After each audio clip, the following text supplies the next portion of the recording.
पक्ष कहता है कि ईडी, सीबीआई, आईटी सारे के सारे इदारे जो हैं इलेक्शन कमीशन को भी जोड़ते हैं वो कि सारे इदारों पर बीजेपी हावी है और लेवल प्लेइंग फील्ड है ही नहीं।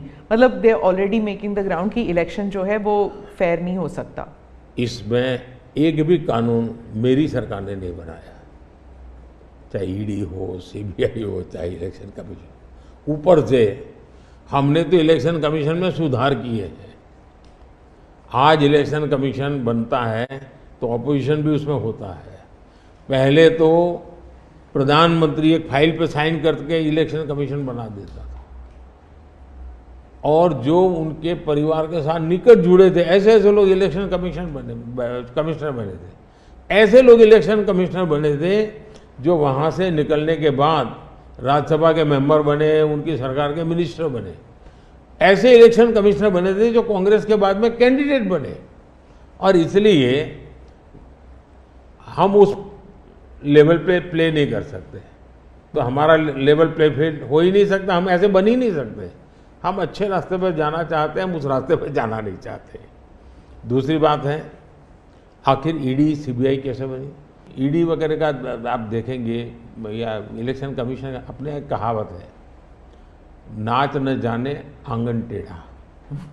और इसलिए कभी ईवीएम का बहाना निकालेंगे, कभी मूलतः पराजय के लिए वो कुछ रीजनिंग अभी से सेट करने में लगे हैं ताकि पराजय उनके खाते में न चढ़ जाए।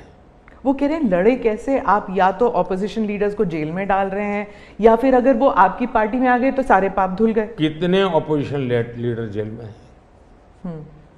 कोई मुझे बताए।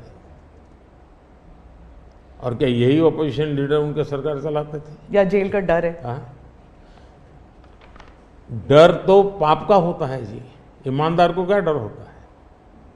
मेरे यहां भी तो उन्होंने मेरे होम मिनिस्टर सबको जेल में डाल दिया था। दूसरा, ईडी की बात करते हैं। आप गुजरात के बारे में कह रहे हैं जब आप मुख्यमंत्री? हाँ, मैं मुख्यमंत्री था।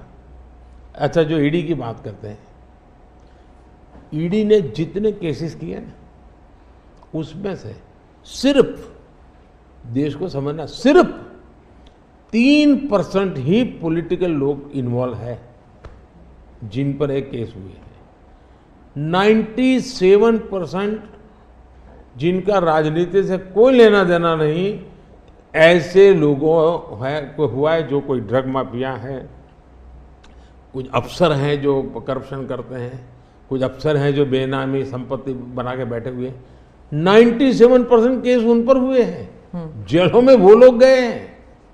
अच्छा, मजा देखिए, ईडी एक स्वतंत्र संस्था को काम कर देना चाहिए, नहीं करने देना चाहिए?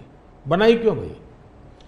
2014 से पहले ये संपत्ति अटैच करने का ईडी को अधिकार है।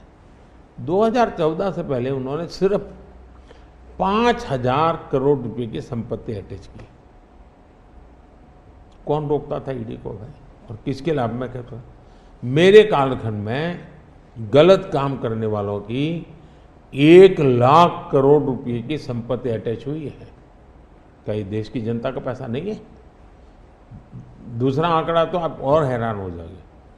2014 पहले इसी ईडी ने देश में से 34 लाख रुपए, 34 लाख रुपया कैश जब्त किया था।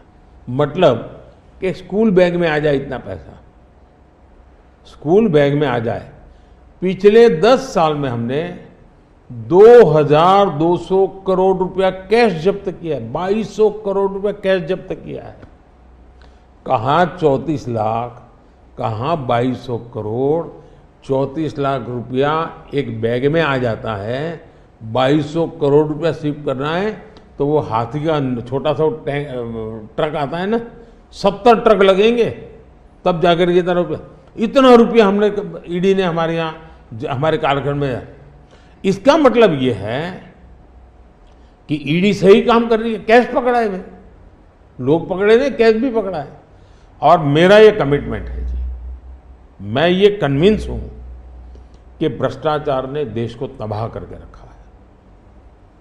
हमें देश में से भ्रष्टाचार के खिलाफ लड़ाई लड़नी चाहिए, पूरी ताकत से लड़नी चाहिए।